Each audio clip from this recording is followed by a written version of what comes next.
Last week I did a hummingbird, and I'm going to do the same this week, only this is going to be a resin pour. So I got this mould from Temu, and it's supposed to be a hummingbird. Not so sure on the beak, but you know, we don't have them here in the UK, so who am I to say? So I've taken out some mica powders, and I'm going to paint this mould. I've got a rose pink, I've got a spring green, amethyst purple, light gold and aqua blue, and they are all from Arteza. And I'm thinking I might see if I've got something, this is a little bit red, I'm going to see if I've got something slightly more fuchsia coloured. So let me just go and see if I can swap that out. Okay, I've added a light plum. So these are all by Arteza, and I'm going to use some makeup brushes, and I'm going to start colouring it. So I am going to start with this light plum. I'm just going to pop on a dust mask before I open those. There we go. Now I can start colouring in. We'll see how these bond to the mould. They look like they're doing okay. I'm just going to scatter that in there.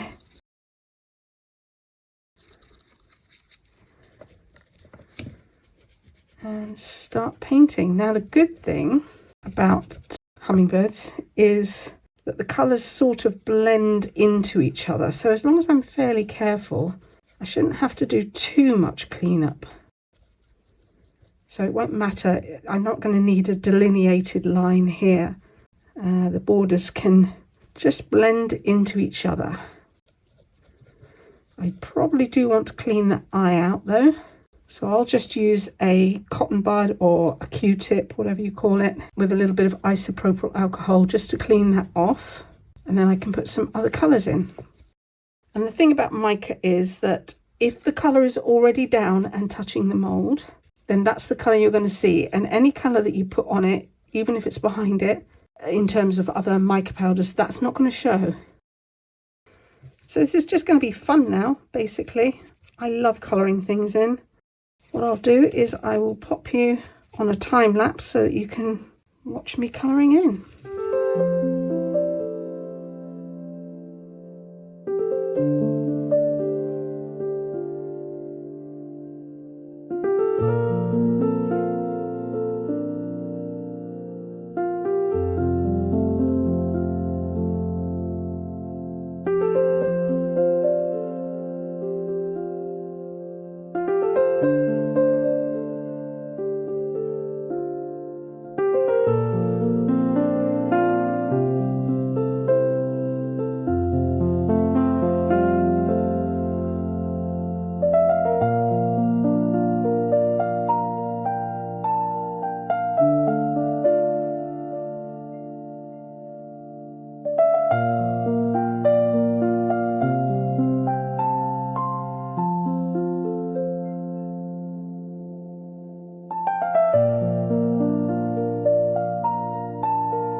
Right, this is the last little bit here.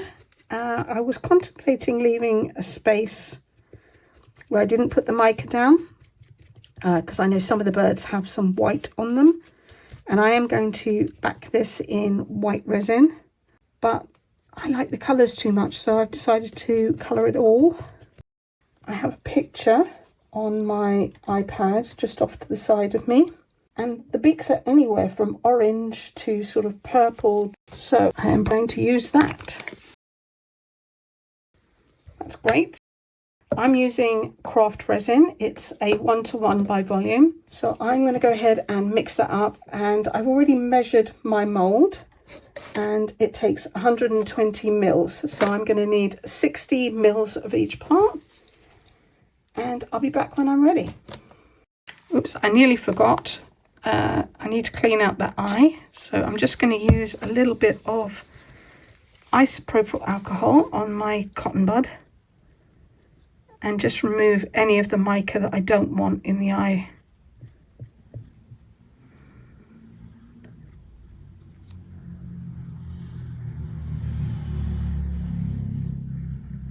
And I will probably paint that afterwards, because that'll come out white, because that's what the colour of the resin that's going to be behind it. So now I can go ahead and mix up my resin. So over here I've got my craft resin and it's debubbling, and I've got my air purifier on and my mask, which is why I'm doing the voiceover. I'm using some Supreme White resin pigment from, well, it's called Apex Resin now. It was Just For You online, but you'll find them now as Apex Resin. And I'm going to give this a little bit of a stir, and that's more than enough on that stick. So I will add that to my resin and make sure that that is stirred in really well. And now I'm ready to pour. I'm going to pour this up from a height slightly higher than I would normally, and that's because it's a highly textured mould, and I want to try and make sure that I get this resin into all of these textured areas. I'm not going to want to poke around with the silicone tool to remove any bubbles. If I do that, I'm going to dislodge some of the mica, and then this white resin will stand out like a sore thumb and you'll be able to see it from the front. So as you can see, I am pouring this from a height, and that is pouring into all of those textured areas, hopefully dislodging any bubbles that might try and form there. So I'm just going to keep pouring this, make sure that it is all covered. And excuse that I did manage to knock my camera because I have got the cup that high up.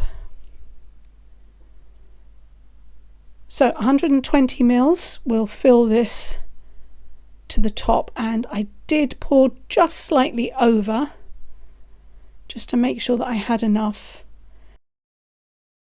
Now I am taking my silicone tool, my dotting tool, and I'm just popping the surface bubbles.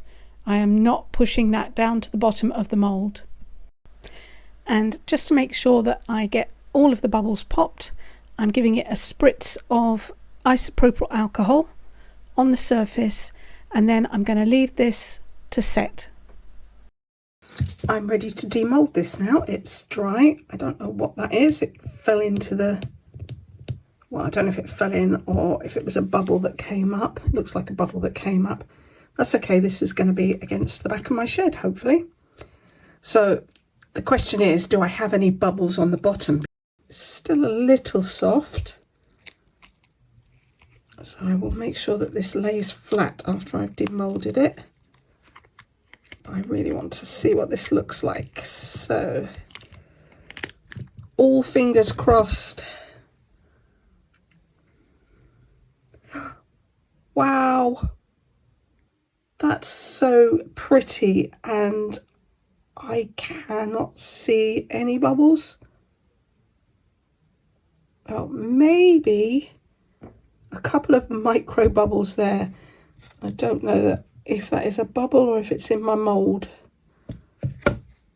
But all in all, I am so happy with that. That is really pretty. Here we go. I'm going to use this Coal Part acrylic paint marker again. Just colour the eye in black. And I'm going to leave the rest of that white around it. I need to leave it to sit now so that it completely dries, because it is still a little bit soft, so it's not fully cured yet. Okay, I'm really loving the colours here, but I'm going to add some bling. So this is a crystal stone self-adhesive ribbon, and I'm going to cut it up. This is what I love about this. You can just cut pieces off and you make it as thick or thin as you like. Use as many. It's so easy to cut. And the glue on the back of this it's a 3M glue. It's really strong. I've had this on a hair clip, and that has been in my hair for several years now, and it's still perfectly fine. So I'm not going to have any qualms about putting this outside. I'm going to stick this along the ribs of the feathers, tail feathers anyway, for now, and then I'll see how I go. It's mouldable. The glue is like a gel on the back of this, so I will pop a link in the description box for as many of the supplies as I can find. And I'm going to cut that off there.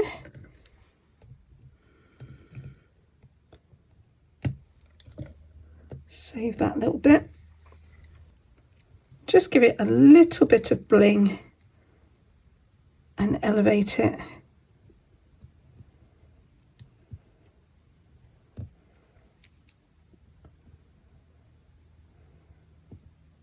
Bring that up to that point and snip that off also. And then I just need one more for there, and you can piece these together because the joins almost look like they disappear, so I'm just going to use that little bit and take that little bit as well. Just butt them up to each other.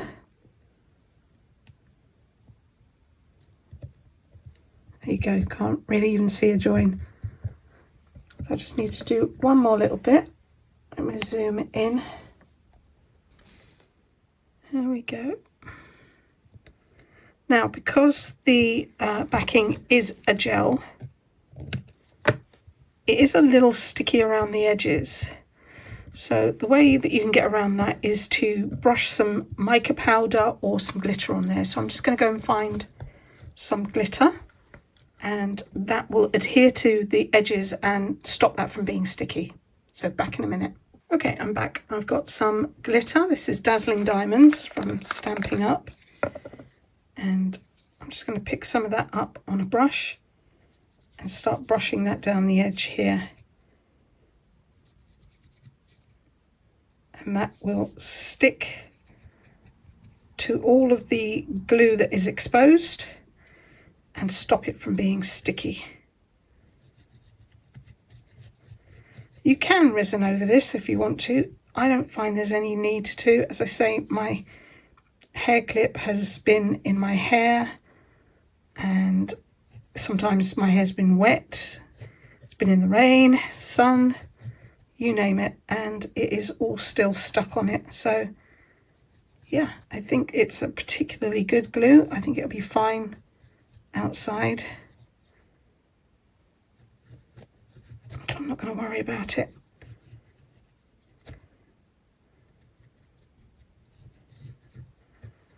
Okay. Also just helps to increase the glitter, like it really needs that. So pretty. So let me see where else I might want to put something. I think maybe along this wing edge. Peel the backing off again. And I've actually got a tiny micro bubble there and there, so that's going to actually hide that, which is cool.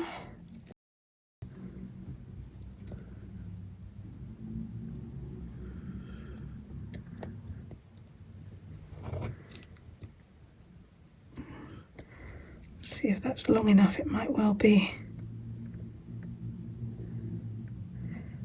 And that looks like it was meant to be. Perfect. Okay, so another little bit of glitter. Just move that out of the way. Okay, I think you get the idea. I'm almost done. I think I want to just put something at the end of here. So this is, I think it was a table decoration. I think it's meant to be like a table runner or something. So they're all joined together with little bits of string, and all I do is just snip them off individually, and you can just trim these little pieces that are on there. You could glue them down, or if you're really careful, you could sort of use a lighter just to burn them off, but these are plastic, so you'd have to be really careful with that. And then you end up with this faceted little jewel, and these are great if you put some coloured UV resin in the middle of them. They look fabulous. So I'm going to use this now and glue this on, and I've got some of the roses that I used in my previous hummingbird. I'll show you those in a second. Actually, I might need a little bit more than that. Pop that down on there. And these are the little roses that I got. And I got little tiny leaves as well. I think they're sold as nail decorations or nail art. So I'm going to pop one of those in the middle. Again, a good dollop of glue. And I can put that in the middle. And then my nemesis again, some tweezers. I will glue that.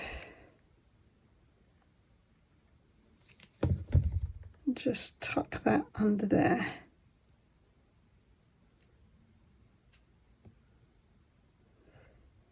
So I'm going to do one here as well, and I think it just caps the end of that line, makes it look a little bit more finished, so it's not just hanging off into space.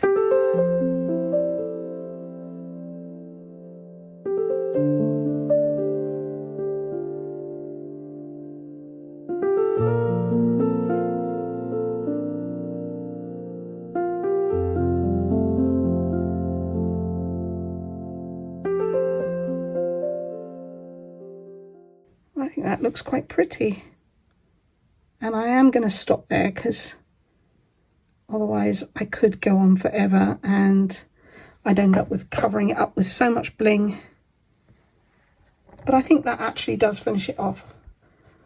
So once that has had a chance to set completely, like I say, I will put one of the Sawtooth hangers on the back, and then I can put it in place. Not today because it's rainy and horrible outside, but when we get some nice weather, I'll take some photos. The other thing I'm just thinking is I might put a blob of UV resin on the eye, because I think I'd like that to be shiny. So let me just put blob on there. Yes, I should be wearing gloves. Don't do as I do. I've got a micro brush. I'm just going to spread that out a little bit. I'll be back when I'm ready to take photos. So I screwed a hanger onto the back, and then I could place it onto my shed. And it's completely waterproof and it looks beautiful. I really love this, and I hope that you do too. If you do, please give me a thumbs up, comment and subscribe if you haven't. It's free, and you can come back and see what I'm going to make next time. Thanks for watching, and goodbye.